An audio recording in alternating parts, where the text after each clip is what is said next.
Hey Rukket Nation, in this little clip I want to talk to you a little bit about how we can use the pylons that are built into this mat to help solve some of the issues we might have. In this case, we're talking about fixing a slice.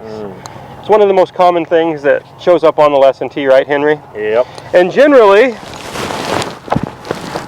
I've got pool noodles attached to shafts, something I use a lot. The way I would set these up is basically like a bigger version of this. Right. Right? So you put one out here. So I'd put one out here on the same angle we're trying to swing it on, and then I'd put one just slightly inside on this angle and have you swing.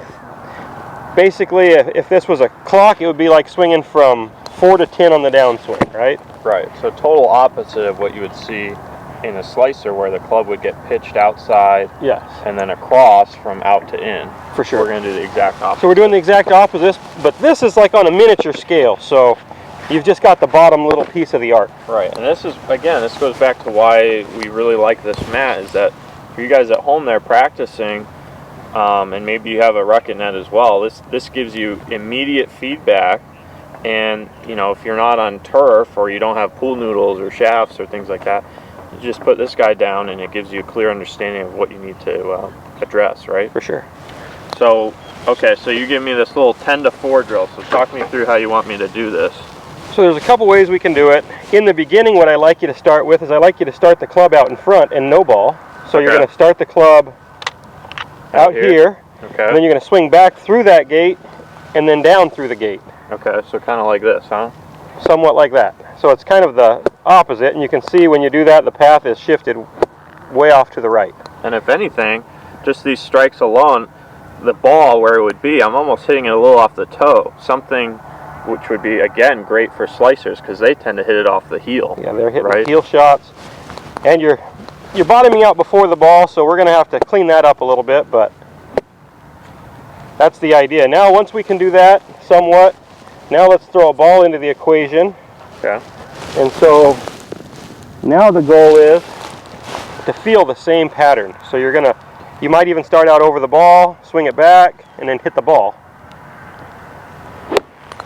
And we should see that ball take off a little to the right like we did and have just a touch of draw in it.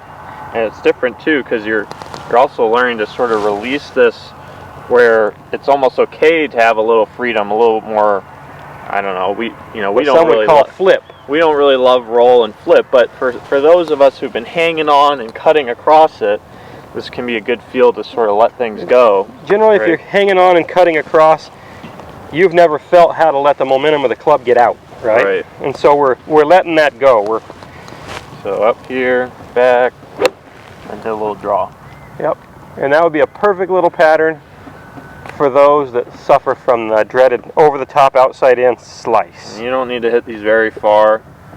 So again, these pylons are creating this path that are more across this board, basically where these old pylons or these other pylons would have been. Yes. Right? So I'm shifting my path really far out to the right. And even if I leave it a little out to the right, that's okay too. So. And I'm a big fan of exaggeration when you're learning to change something. It's very difficult to change something without going the other way too far. Exactly.